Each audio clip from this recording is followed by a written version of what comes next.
Hello, everyone, and welcome to the Culture Cast. I'm Chris Dashew, and I'm joined by three good friends of mine. You have heard them before. You have heard some of us together. You have heard two people. Well, I think we've all been together at one point, but this is the first time we're all together in the same spot, talking about my good friend, the host of the projection booth, Mr. Mike White. Thank you for having me, Chris.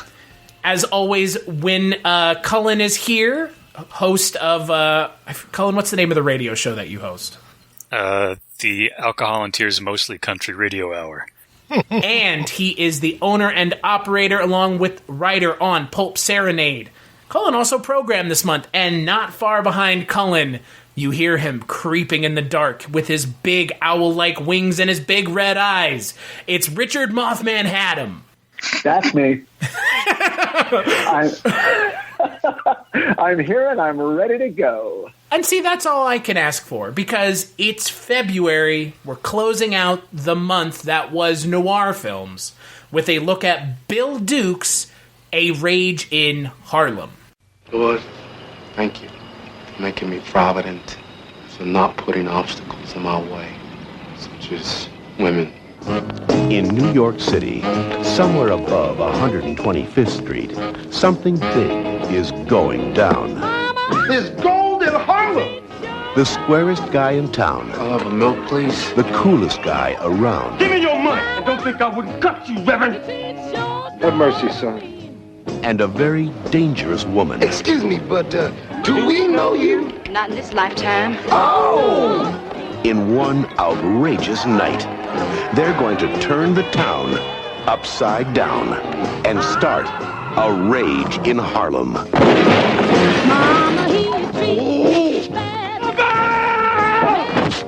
My God! He made it! Forrest Whittaker. You a virgin, Jackson? I don't know. Gregory Hines. You get the woman, I get the gold. Woman, gold. Robin Givens. Will you marry me? Maybe we should just try this out, you know? Like, for the weekend, huh? And Danny Glover. I do believe you and I were cut out to do business together. Yeah, baby. A Rage in Harlem. See it, or they'll shoot the dog. Just don't let me see you shoot no dogs. That's where I draw the line.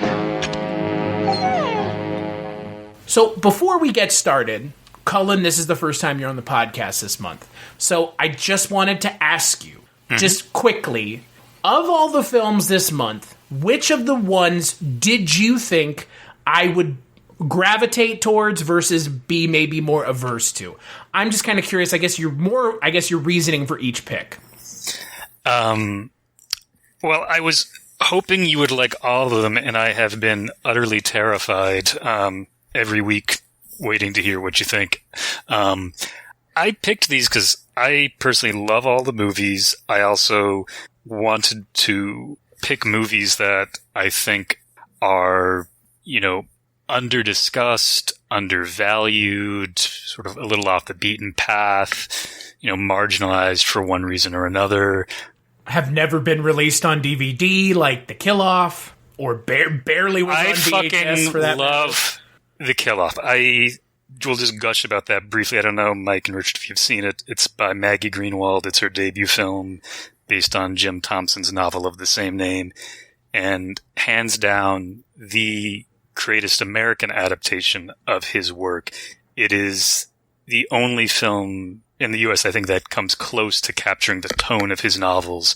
And I think it's an incredibly difficult tone. I like The Grifters, and this came before The Grifters, but Stephen Frears and Donald Westlake bonded over how much they didn't like the book and the problems they had with it.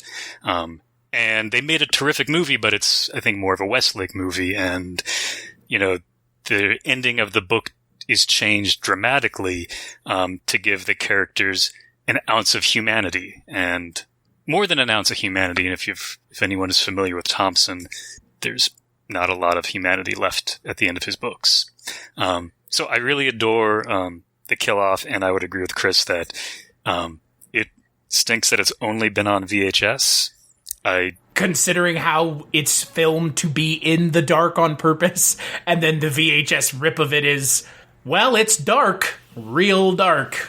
And I chose it knowing that because it needs attention. Like, it's, 5 years, I think, before Reservoir Dogs. It's before The Grifters. It's before After Dark, My Sweet.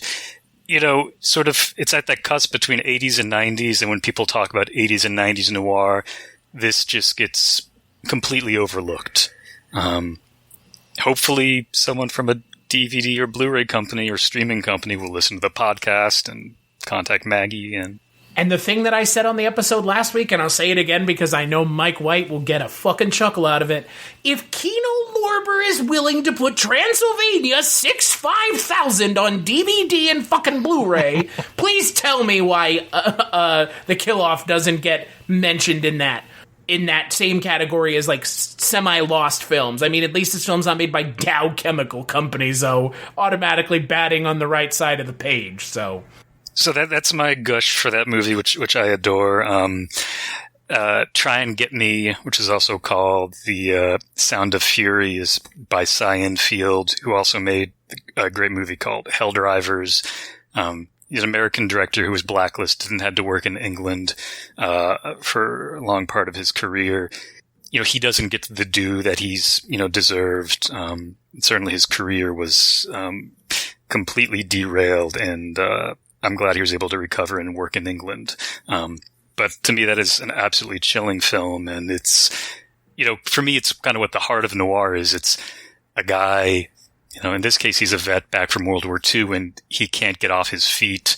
Runs into, Lloyd Nolan and kind of gets talked into becoming a getaway driver. And, he sort of knows what he's getting into, and just, even though he has his motivations, and things just keep getting worse. And then I picked, sorry? No, go ahead. La Noche Avanza, Night Falls. It's a 50s Mexican noir. And it just blows my mind every time to think about how many Mexican movies have not been released in the U.S. on VHS or DVD or Blu-ray. And even if they have, how many of them don't have English subtitles? It's, so many fabulous movies that we just don't have access to. And this is just, grade A noir. It's one of the biggest scumbag characters. That's the best part about it. Yeah, there's no shot at redemption. He's a high-lie player and, screwing over women. He's a misogynist, sexist piece of shit, and tries to weasel out of a situation, and people try to fuck him over, and it's just kind of glorious how bad it goes. It is one of the few films I have ever seen in my entire life where there is nary a fucking non-reprehensible character in the entire cast. The entire cast are just complete turds of varying degrees. So, and then I picked Serie Noir, which I did not realize at the time that it's actually on Blu-ray thanks to Film Movement. So, thank you, Film Movement.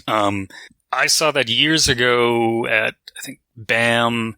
Then I saw it later at Film Forum. It's one of those movies that would always show here in New York on 35 because it was never on DVD or VHS. And it's an adaptation of Jim Thompson's A Hell of a Woman, which is my favorite novel by Thompson. And it's directed by Alain Corneau.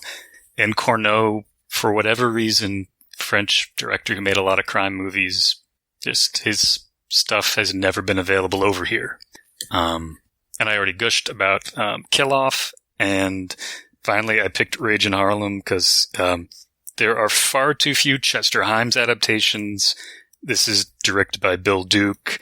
The cast is amazing. I think Duke 100% nails Himes' style, which is just so modern. It's so ballsy. It's so wacky. Himes is just amazing. And I don't hear this movie talked about much. I think Duke's crime trilogy from the 90s with this, Hoodlum and Deep Cover are just masterful movies. If I had millions and millions of dollars, I would keep giving him money to make more Chester Himes or crime movies in general. I would let Bill Duke do whatever he wants. That's probably I'm out of breath. Sorry, good that was policy. Long. But anyway, I love these movies, Chris. Thank you so much for letting me pick them. Hope you found some enjoyment out of them. Well, I mean, my opinions on the other three, you can find those on the RSS feed. But before I give my thoughts on this film, I want to go to our good friend from the West Coast, Mr. Richard Hatem. Richard, the hardest customer to please. I'm going to give you that moniker before you can do it to me. What did you think of A Rage in Harlem? I thoroughly enjoyed it. I had a great time. You know, I'm not really familiar with Chester Hines. I know his name. I've not read any of the books. But early on in this movie, you can tell you're dealing with, we're going to be dealing with some tropes. And we're going to be dealing with some, I don't know what you want to call them, stereotypical kinds of crime story characters. But we know that we're going to be sort of in a meta sense, sort of treading some well-trod trails here, and then it just becomes a matter of, well, how much fun do you have doing that? And that usually is in direct proportion to how much you acknowledge that you know that's exactly what you're doing, and bringing a little bit of style and energy to it. And I think Bill Duke certainly does. And I got to tell you, when Gregory Hines shows up, is there a more welcome presence in a movie than Gregory Hines? I adore that guy. I think he brings really fabulous energy, especially to this role. Absolutely. I couldn't agree more. And just, you almost just feel like you're at a party where you don't know a lot of people, and then one of your good friends walks in, and you're like, okay, I'm going to be okay. I was worried for a second, but tonight's going to be all right. That's how I feel when I see Gregory Hines, and I got to tell you, man, that paid off. When he showed up, and I felt relief and anticipation, I was correct in feeling that, because he really brings it. What about you, Mike? Because you and I already kind of talked a little bit about this yesterday, but I'm curious now, given a couple more days to kind of ruminate on it, what did you think of A Rage in Harlem?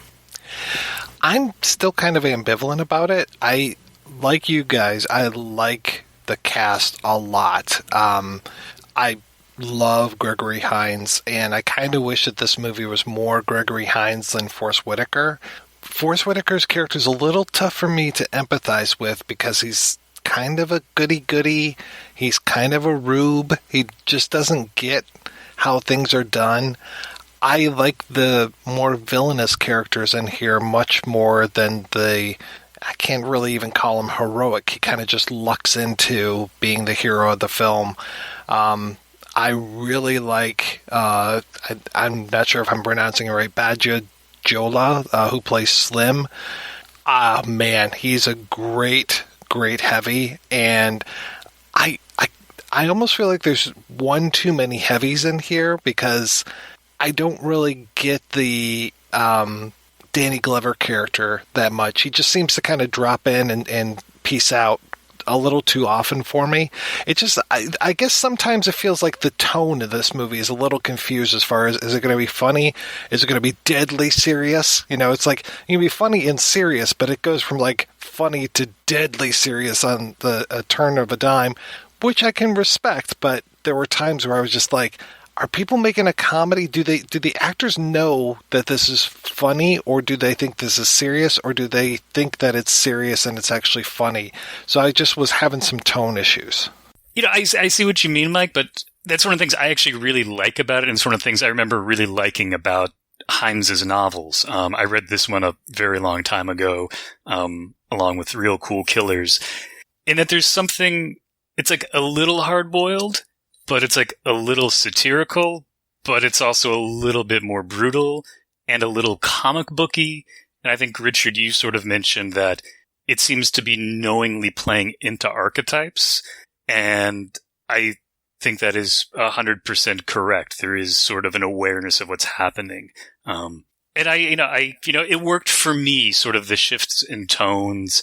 Yeah, I think it sort of lives in sort of the neighborhood of Quentin Tarantino, and kind of in the neighborhood of even like Robert Rodriguez or something, where you're in a genre. There's plenty of blood, but you definitely feel like the filmmakers are understand what they're doing. You're kind of on the same side of the joke. So, you know what this film reminds me of? And so I was thinking about this, Mike, because I think you bringing up the tones of the film and it just being kind of I'm not going to say a tonal mess, because it's not a bad movie. I would put tonal mess to a film that is not worth watching. It is tonally all over the place, perfectly fine if that's the director's decision.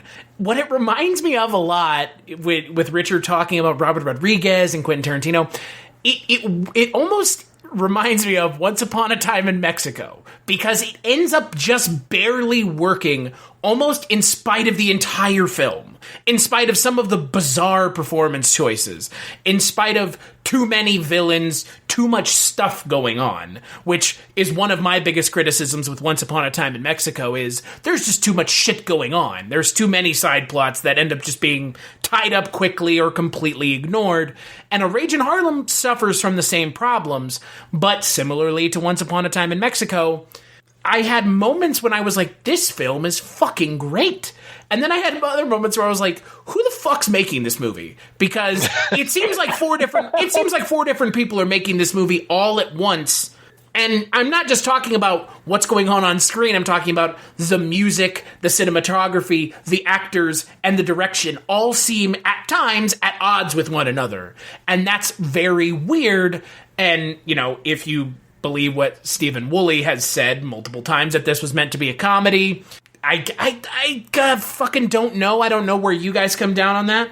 I think to me it comes back to like, this is Hines' style, and like, have you all seen? I just watched for the first time Come Back Charleston Blue, which is the second film to have Hines' series characters, Coffin Ed and Gravedigger Jones, and it's the same thing. It's, there's this plot going on. This gangster they thought was dead is back to life.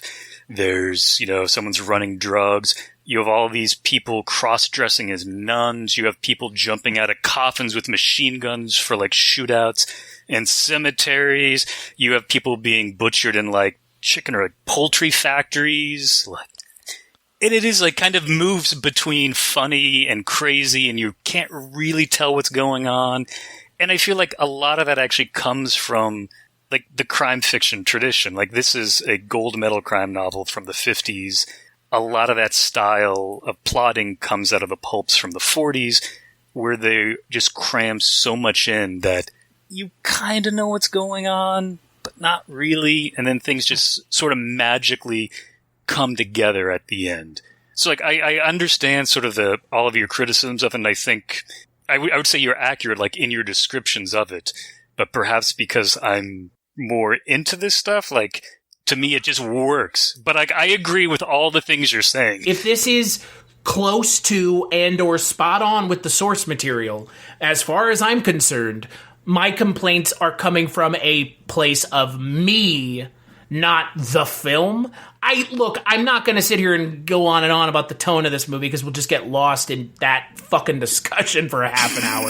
And that's not a discussion completely worth having, because there were a lot of other better things to talk about with this film. But I will say, if we're talking about the only other film I've seen of Chester Himes, because I did realize about halfway through this movie that Gravedigger Jones and Coffin Ed are in this movie, even though they get mentioned by their actual character names like 45 minutes in, an hour in.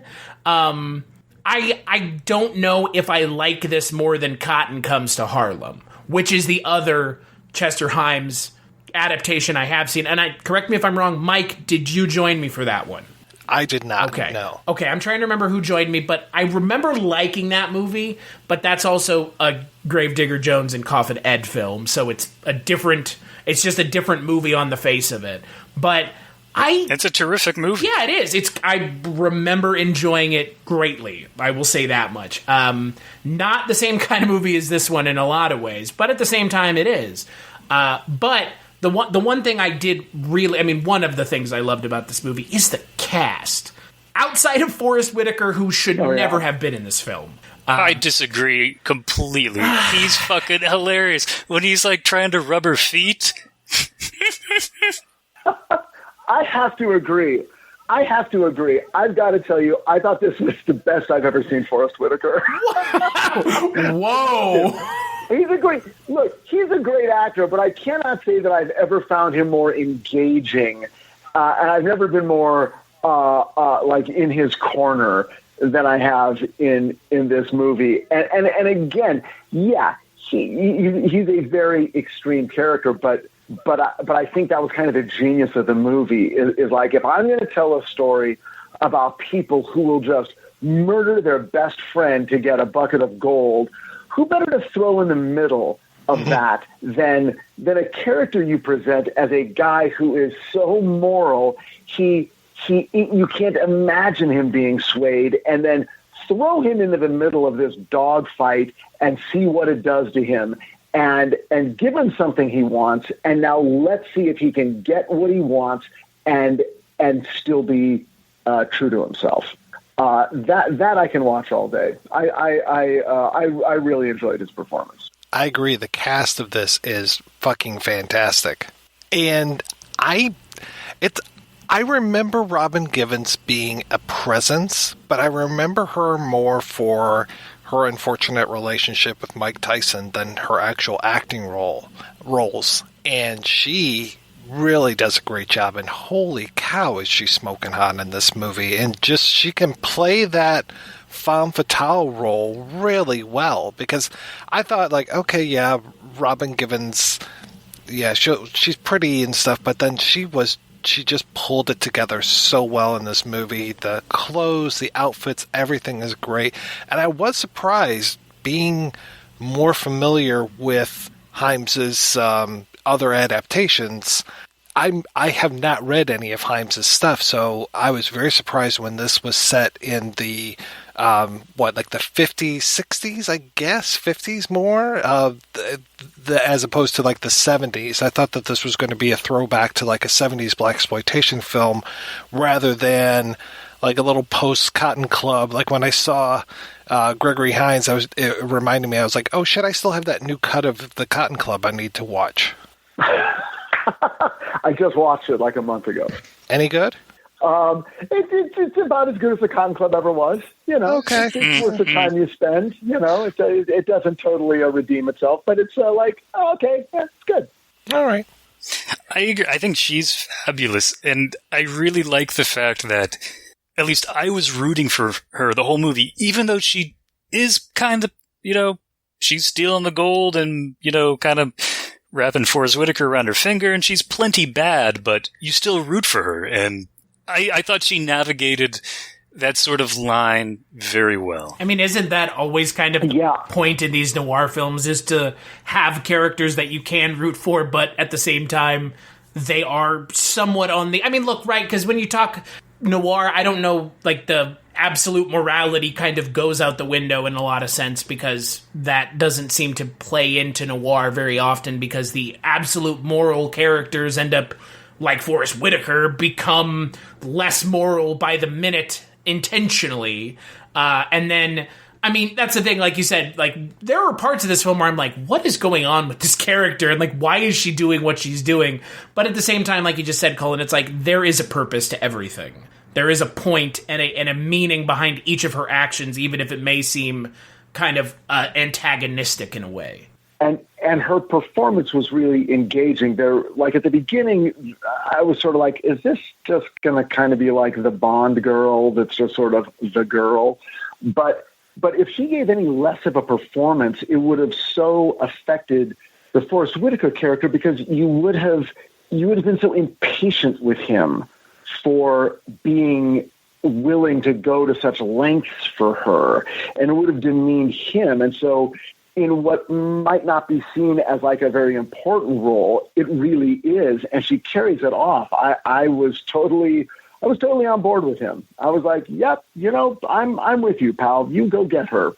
I get it. The scene with Danny Glover's dog almost is like, it's almost like the microcosm of the things in this movie that don't work, but at the same time do work, because that whole scene is really tense. That there's a scene towards the end of the film where they're kind of having this Mexican standoff in the office over the gold, and Slim keeps saying "Pop goes the weasel," which is like his fucking catchphrase, and then everything goes to hell, and Slim ends up having Danny Glover's dog, and he's like, I'll give you anything you want, just don't hurt the dog. And you're like, okay, great, the scene's going in an amicable direction because I don't think anyone here likes to see dogs get murdered on screen. And he puts the dog down in front of the door, and I'm thinking nothing of it because again, I'm assuming this movie is going to take this scene seriously. Shit you not, fucking Charlie Chaplin, Abbott Costello style, the dog gets smashed behind the door, and by one of the protagonist, not antagonist characters too, on top of everything else. It's super fucking weird, but it just speaks to what this film is going for, which is I think it's got to be the absurdity in these situations shining through. Yes, I would agree. This is a very absurd movie. I really like the side characters in this movie. I almost like the side characters more than I do the Forest Whitaker character. So, like, the guy who's, like... And I don't know when Nation of Islam was founded. I'm not sure as far as how accurate the Claude X character is. But I love him. I love the one guy making a joke, I don't want a bean pie, like all that kind of stuff. I also really love the, is it Goldie? Not Goldie. The trans character. Zach Smoke, Big Kathy. Thank you. Yeah. Who keeps saying Goldie over and over and over again. That's why I was thinking Goldie, but that's Gregory Hines, a.k.a. Sherman. So I really like that character a lot. And I also, even though it was kind of jokey, I also like the blind man who can see, and just when he joins in on the action. Like at first, it's like, okay, yeah, setting up the neighborhood with this guy, and who keeps like his head keeps whipping around whenever any of these attractive women walk by, but then eventually he kind of not necessarily redeems himself, but joins in on it. So these side characters, I think, add a lot of flavor to it. I agree. I really also like the opening scene of the film. It kind of, if I think about the film in entirety now, it kind of puts the entire film in perspective in what the film is going for, because that first scene in that barn is very tense. And then yet you have this guy getting his wart cut off of his nose, and then all of a sudden it just, again, everything in this, every scene with guns in this film feels like a powder keg ready to go off. And you just see it keep going over and over again, because that scene, I didn't expect it to go where it went. It ended up going to a giant fucking bloodbath with essentially almost all but two characters getting murdered within the first 5 minutes of the film. And it's a really good scene that does a good job setting up what you should expect from this film, because again, it is just kind of this absurdist take on a mob, noir film. But I think, to your point, Mike, like, I think I like everybody in this film who's on screen less than Forest Whitaker is, or the main characters. I guess Forest Whitaker and Robin Givens, I guess. I think I would like this one more on a second viewing. I'm not sure when I'll do that second viewing, but I think I would actually give this one another shot. I hope you do. I've seen it now a few times and I love it. But one of the things I would have totally agree with both of y'all about is, to me, like, I think one of the strengths of this movie is how richly designed it is, both in terms of like the setting, the costumes, and the people. Like, it really feels like, okay, you're in New York, you're on this block, you're in this church, and like the club scene when they're all dancing is amazing. And to me, that actually, I think his the inspiration is the cover of the Marvin Gaye album "I Want You," which I think was drawn by Barnes. It's called the Sugar Shack painting. But like, I feel like, Duke is really pulling from a lot of different music and visual, different cultural touchstones. And Screamin' Jay it's just such a rich. Oh God, he's so good. Actual Screamin' Jay Hawkins, not someone playing Screamin' Jay Hawkins. Actual Screamin' Jay Hawkins, which is amazing. I feel kind of bad that he has to lip sync "I Put a Spell on You," but it was nice to see him, and I don't think he lip syncs the first song he sings. No, but the second one, yeah, I Put a Spell on You is definitely lip synced, and it's like because of how bombastic his performances were, you can tell immediately it's lip synced. Like it's almost so bombastic you can't lip sync that properly. Right.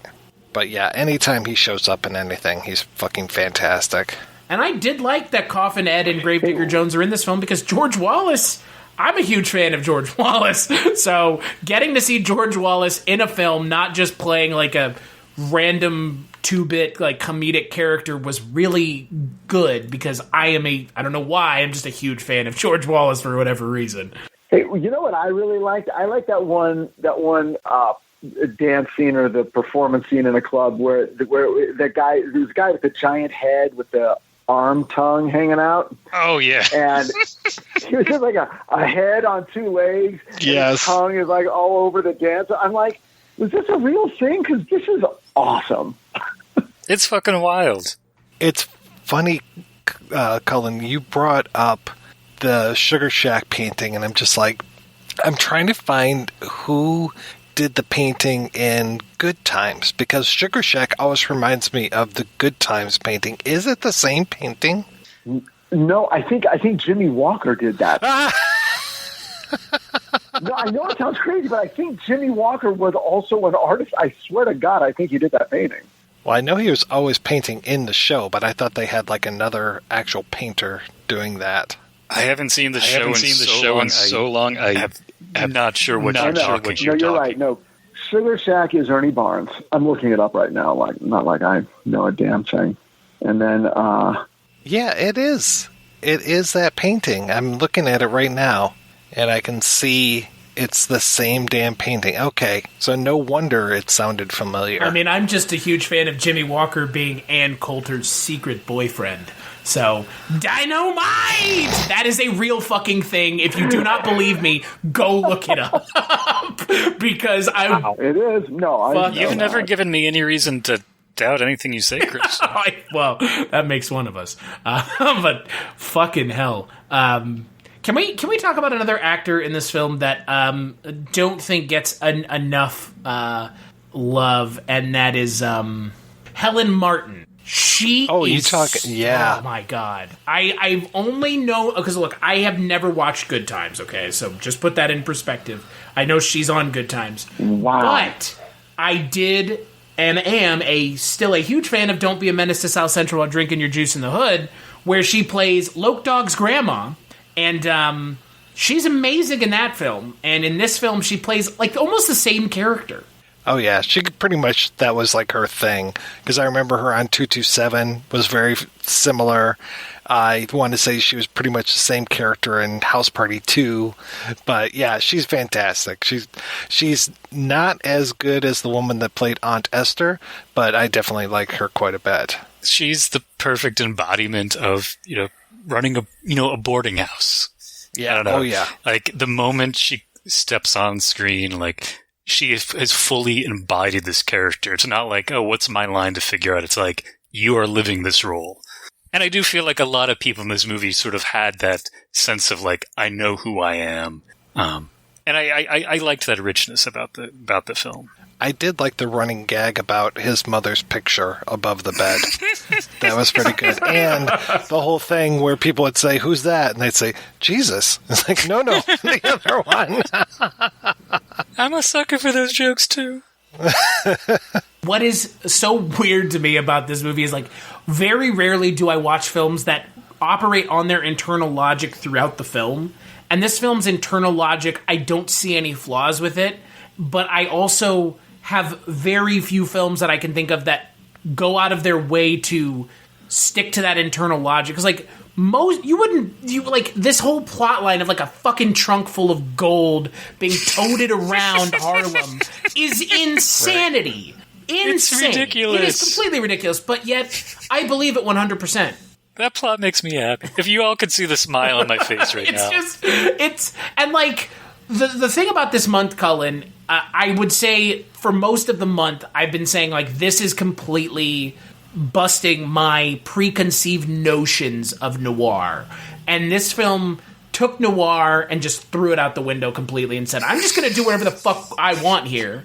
I'll adapt this book and we'll do it our way. And our way ends up being this fucking nutso crime noir mashup comedy that, for all intents and purposes, should not work. And yet it does. And you got to give Bill Duke credit because he knew what he was doing in spite of the producer going, no, this is supposed to be a comedy. And you got to give Bill Duke a lot of credit for keeping it together and making it work. I do. Yeah. I give him, I adore it, so, as you all know. Like Cullen said, I would love to see him direct more stuff. I also like the movies that you brought up before, especially something like A Deep Cover.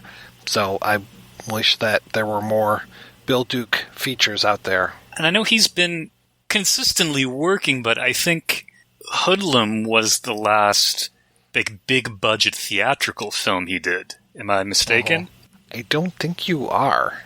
No, a lot of the other stuff bunch... seems to be like made for TV dramas or like small, very small indie films. I mean, I remember Exit Wounds, which Chris will be talking about on his Steven Seagal podcast. Yeah. But I don't think he directed that. I think that he was an actor in there, so sorry about that. I mean, he's a great actor. I love whenever he shows up in any movie. I mean, he's amazing in Commando. This Green Beret's gonna kick your ass. Maybe I should have picked that for Noir Month. To be fair, if you want to listen to a Commando podcast, that's amazing. Projection Booth. Mike already did a Commando podcast. It is a great one. You only say that because you're on it. No, it's not because I'm on it. It's because you got to talk to like half of the cast of the movie not named Arnold Schwarzenegger. So, didn't you have Bill Duke on that podcast? He was a bonus from a few years ago, so I did get to speak to Mr. Duke once.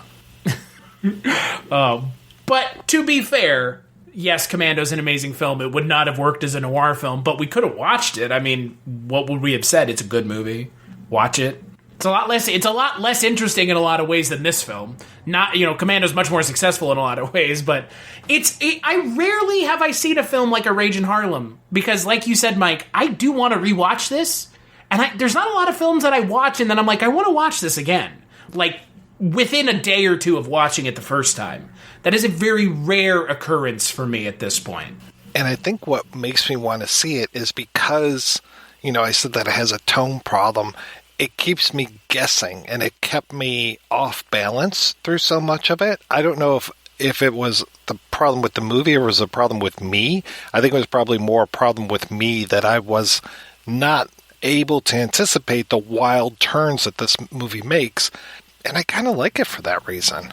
Yeah, it's not just like bang, bang, bang, everybody dies. I mean, there is a scene early on where it's a dream sequence with Robin Givens, and I straight up thought that was like not a dream sequence. I was like, oh yeah, Forrest Whittaker just got fucking murdered. Like, sure, why not? Like, absolutely. I totally fell for that too, and I was so upset. I'm like, you've got to be fucking kidding me. Because how often do you get got by that kind of scene? It's like so infrequent. Like that scene, Mike, on your podcast, we're in the future, not now. In a future podcast of yours, we talked about one of the guests that you had on was asking about what was the first time you saw this kind of scene in a film. And I don't remember the first time I saw a dream sequence fake out in a film, but this is one of the most successful ones I've ever seen, and I don't know why. Yeah, I think it's effective because it turns out being from the point of view of a character you don't expect. I mean, I know it's sort of, you have to apply retrospective logic to it, and it's also presented pretty naturalistically. But so effective because I don't know if there's any other way we were going to be able to really get her interior state distilled so perfectly. And when she woke up and we realized that was her dream and her fear, it's like, oh, I totally get this character now. And again, it's like, all right, good. I like her. I'm on her side. I now I feel like I know her true feelings. No matter how she feels she must behave in any given real situation, I know what her heart is. Oh. Rich, I think you're totally right in terms of analyzing the scene in terms of her perspective. And I would add, I think one reason for me it works is, to go back to what Chris said, that opening scene of the movie just jumps to such sudden violence that at any given point you're like, is this going to happen again? And I think you are always sort of waiting, like, holy shit, when are things going to get nutso again? Yeah, I actually, you're completely right. Yeah. Like, this is a movie where anything could go wrong at any moment, and often it does. And when things go wrong, it happens really fast. And a lot of things in this movie are out of the character's control. Like, a lot of people are trying to do different things, and a lot of stuff is happening, but it's never what they want to have happen. It's not happening in the way they want it to happen. And I think that's maybe one reason why it feels a little out of control, because within the world of the movie, it is completely out of control. I do like that he is a coroner, or works somehow at the funeral parlor, the mortuary, whatever you want to call it. So it kind of really puts us on edge with that as well, that he deals with death every day. I also really like the brother relationship between the two of them. Oh, yeah. Because on the one hand, they're totally opposites, but at the same time, it's like, oh my god, they are such brothers. And especially when Gregory Hines is like, okay, you're going to kind of go undercover and you're going to put this really goofy mustache that looks totally fake and comic booky. Or that's Forrest Whitaker's own idea. He's like, just don't drink. And of course, right. Forrest Whitaker gets shit-faced drunk for the first time and he has that goofy mustache. And somehow the plan kind of works, but not in the way they expected. And just, Hines is watching the whole time, just like, oh my god. Yeah. Sorry, I'm smiling again. This maybe makes me very happy. I was going to say, I think what was at work in the movie is that you feel like as long as he's, those things where it's almost like a silent film comedy where a character will just be sort of like walking down the street with their nose in a book. And as they're doing that, a car goes in front of them and a car goes behind them, and then, something drops right next to them, and all these things are happening right around them. But as long as they're just looking at their book, they're sort of somehow sailing through like an angel is sort of. And I almost feel like they were playing the same game with that character, where as long as he is himself, he will sort of, in a backwards way, come to no harm. But what you don't realize is that later in the movie you start to worry that, but the minute he starts to actually sort of come into his own consciousness, right. And if he does, and that's when he becomes like everyone else, and now his protective coating is gone, and now he's as vulnerable as anyone else because he is now acting on his desires for, clearly for Immabel. And without ever knowing it, you sort of sense that is where he will truly be vulnerable if he ever gets to that point. Yeah, I think that's a really good way to put it, because he does have that sheen, that kind of fools and angels type of sheen to him. So I completely agree with that. And as we sit here and talk more about it, I'm lessening not my kind of distaste for the Forrest Whitaker character, because I don't think it's his portrayal that's the issue. I just have a hard time believing a character like him exists in a film like this. But I guess that's, once again, this film playing with my expectations of what kind of character should be the lead in this film, because a dopey fucking mortician's assistant is not the kind of character you would outright assume is in a film where within the first 5 minutes of the movie, 3 dudes have shotgun holes in their chest and that dude almost has acid poured over his head. So it's, again, I think a lot of my issues with this movie, like you've already mentioned, Mike, are more of a me problem and less of a movie problem. And that's something that all of us, I think, at least me, I've been mentioning it more on the podcast because that is an important distinction to make. Because just because I don't like something doesn't mean that's not what the filmmaker intended. And it doesn't mean that that's not what the filmmaker's going for. And it doesn't mean that that's not what the filmmaker's trying to instill within me or get me to feel that way.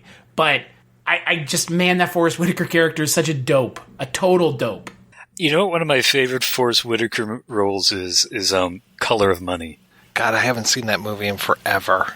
I And the scene I really love is when it's him and Paul Newman are sort of playing pool and stuff, and Forrest Whitaker is sort of acting a little dumb and naive, and there's just a moment when Paul Newman realizes that he's just been had, and that Forrest Whitaker's been conning him the whole time, and just like the look on each other's faces, just like it's like very silent and very subtle, and all of a sudden it's just like, wow, this character is totally different.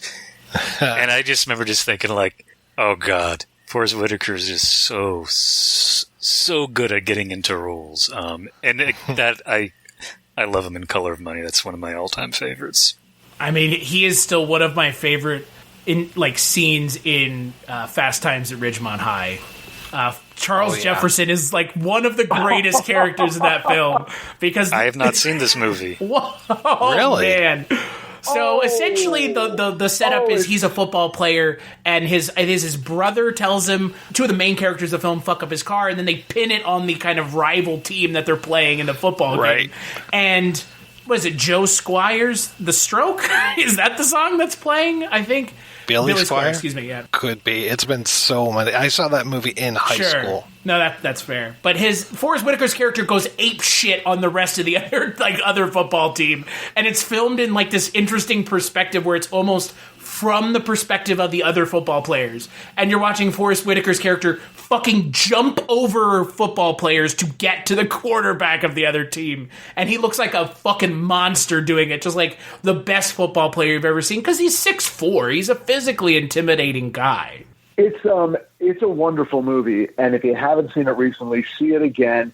It like every year I see it, it feels more and more like an accurate representation of where I went to high school. I think I'm the only one of the four of us who went to high school in in Los Angeles, right? You guys are all East Coast or Midwest? Yeah. A varying degree of spots, yeah. Yeah. Maine. Detroit.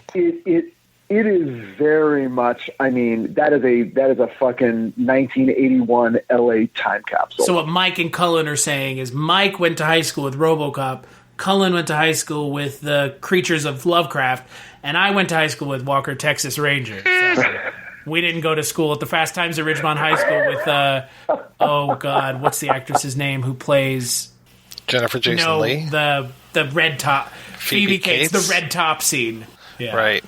No, actually, Cullen went to, there's a horrible story about Cullen. He actually got hit by a truck when he was young, and his parents had this cemetery in the back where people would put their pets. Sometimes dead is better. Oh, God. I love that movie. Oh, my God. So good. I watched because I grew up watching it, and I hadn't seen it in years, and they showed it at BAM a couple years ago here in New York. And, I went with, my girlfriend and some friends, and there was a group of people behind us, and there was a woman in the group that had never seen the movie before. Oh, God. And it was amazing, like, watching it with her. She was screaming, like, everything worked. And, like, it just really heightened, like, the experience of watching that movie. And, like, people were, like, there were a couple points, like, she gave the most, like, blood-curdling screams and dropping popcorn and shit. Like, people were cheering her. Like, it was great. I mean, like, to be fair, most people who don't know anything about that movie wouldn't expect that within the first 30 minutes a child just gets fucking wrecked by an 18-wheeler. No, they did not tell this person anything about the movie. Wow. Fucking Zelda in the back room coming out. Or the fucking Achilles tendon cut. Oh my God. How do you what terrible friends but hilarious friends that person had. Just like throw them into the lion's den and say bye-bye. That's amazing. Oh boy. But yeah, no, Richard, we didn't go to the Fast Times at Ridgemont High School. I'm gonna assume you were Spicoli in high school, dude. Ordering pizzas, smoking joints, kicking your feet up on the desk, knocking the sand out of your shoes. No. I was not Spicoli. I was not Judge Reinhold. I was the other kind of nebbishy guy who wore that hat and what was the guy? Robert Romanus or who's the guy who played? You know, the guy who plays the one who's selling the cheap trick tickets. You know, right. always, No, I was the friend of that guy. I was the nerdy friend. Yeah. Brian Backer. He's not the right. He's not the what are you looking at, Dick Nose guy. That was not me. No, I was the other guy. But the one who's in love with the girl, but is clearly never going to get her. Cullen, you really should watch Fast Times at Ridgemont High. Though, to be fair, it may play into something that we've been kind of examining on the Culture Cast, which is Cullen's aversion to high school age films. Which, Mike, I don't know if you've heard about this or not, but Cullen and I have just had very long conversations on this podcast about how Cullen didn't watch these kinds of films and how I'm subjecting him to them now. No, that's actually a really good point, because I remember what you were saying about like father like son. But check out this movie, because it there's a level like there's a lot of really funny stuff, and tonally it kind of jumps around. But Amy Heckerling really wanted to make a movie that was really about high school, and there are some extremely like sort of graphic and not really fun sex scenes that go a little further than you expect them to, into an area of, they're not just trying to titillate, they're trying to remind you how kind of not great some sexual encounters are in high school. And then it goes straight, from that, like the next scene will be the next day and a funny scene with Spicoli. But in the movie, they lobbied pretty hard for male frontal nudity. Because there's this one sex scene where they're like, no, we think it's important that we see both of these people and get a real sense of what they're both kind of feeling and experiencing and seeing. And of course, the studio was just like, that will fucking never happen. But when you watch the movie, you think back, you're like, oh, I know exactly the scene they're talking about, and I know why they wanted to. But anyway, I know we're talking about a different movie now. But Fast Times at Ridgemont High. I honestly, Cullen, I would love to know your thoughts on the film. All right, I'll try and check it out. Check it out. It is. I mean, even Richard, to your point, like, I know we're completely off topic here, but it is. Like, as much as you said, like, oh, this is growing up in, in the 80s in LA going high school, like, there were things that happened to me in high school that I could see in that film, as I'm sure, Mike, you're the same way. Like, it kind of transcends, like, it is one of the few, like, high school comedy films that really does kind of transcend time, in a way. Oh, yeah. Mm-hmm. Absolutely. But Forrest Whitaker's great in it, which is why I brought it up. Oops. But he's a pretty minor character. I mean, it's Judge Reinhold, and it's Sean Penn. I believe it's Forrest Whitaker's like first named role in a film. Yeah. Oh, and Ray Walston as Mr. Hand. Oh, fucking A. So good. Oh my God. Cullen, you gotta see it. Okay. Gotta see it. This is a lot of recommendations. So. And it is better than the Owl movie. I believe you. As I said, Chris, you have never said anything to make me doubt your word. But what if I told you it was like a live-action version of the Owl movie? Well, I haven't seen it, so I still would say you have not said anything thus far to make me doubt what you say. That's fair. But back to A Rage in Harlem. I would just say thank all three of you for talking about one of my favorite movies. I really appreciate it. I thought it was a fun conversation. Well, thank you for sharing it with me, because I guarantee you I would never have seen it otherwise. And that is why I like saying, like, help me program this month, please. Because I'm not going to sit here and pretend like I know everything about movies. So if I say, hey, Cullen, I know you're super into noir. It's one of the things that, like, Pulp, Serenade and everything like that. And your suggestions have blown it out of the water completely. So, there you go. Thank you for doing an awesome job at programming Noir Month. Oh, thank you. I had a lot of fun. Me too. What would you give the film out of 5? I know on Letterboxd I gave it 4.5. And I'll stick by it. I absolutely love the movie. What about you, Richard? Well, if 5 is like, my top movies of all time, and if Cullen, who really loves the movie, gave it a 4.5, then sort of, on a curve, I'm going to give it a 4, which means I really enjoyed it. What about you, Mike? When we started the conversation, I probably would have given it a 3, and it's definitely moved up to like at least a 3.5 for me, and it might be a 4 the next time I see it. So, similarly to you, Mike, I almost wanted to say I would withhold giving this film a score because I want to watch it again, but I think, to your point, sitting here and kind of talking about it with y'all and really kind of breaking down and getting into the meat of the film, I'm going to give it a 4 because, again, I want to watch it again, and even the films like Try and Get Me or The Kill Off, which I did enjoy, varying degrees of enjoyment, I didn't want to watch them again. It wasn't that I didn't want to or had like a aversion to it, but it was just like I saw it, I picked up as much as I feel like I needed to, and I'm moving on. This film, I want to go back to. I want to watch it at least one more time, give it kind of a different mindset, like you said, Mike, knowing where it's going, realizing that there is like a legit, almost fake-out ending at one point. It feels like the film kind of has a logical spot to end, and then it just kind of keeps going for another 20 minutes, which, when I was watching it, I was like, nah, okay, fine. But now, knowing where it's going and having that already kind of in my head, I'm excited to watch it a second time, so I'll give it a 4. Again, Cullen, you did a great job this month. So thank you. You are welcome. No, thank you, because you did the programming, I did the talking. So on that note, let's take a break and we'll play the first preview. I don't actually know if I can find a preview for this film, so I'll try to. But I'll play a preview for the next Culture Cast, which is the first Culture Cast of one Mike White March.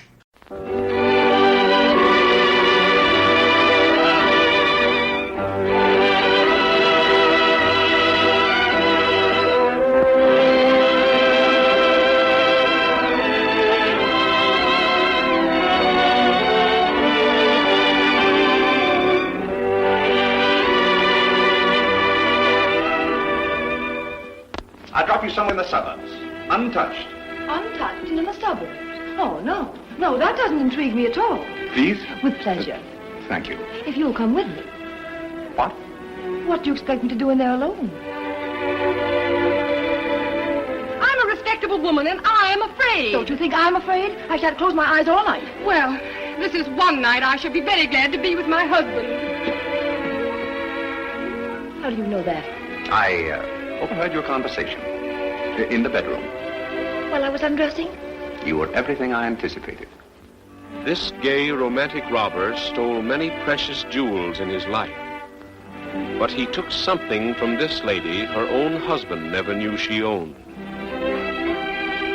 Ah, but did he steal them? Or did she give them? It's Kay's big secret, and you will have to find out for yourself.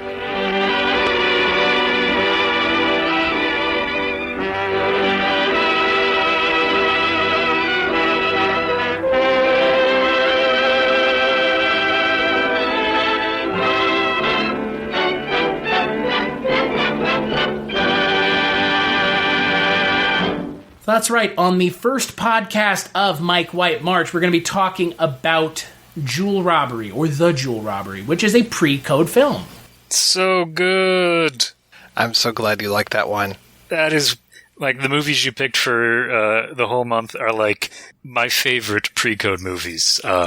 They are all absolutely superb.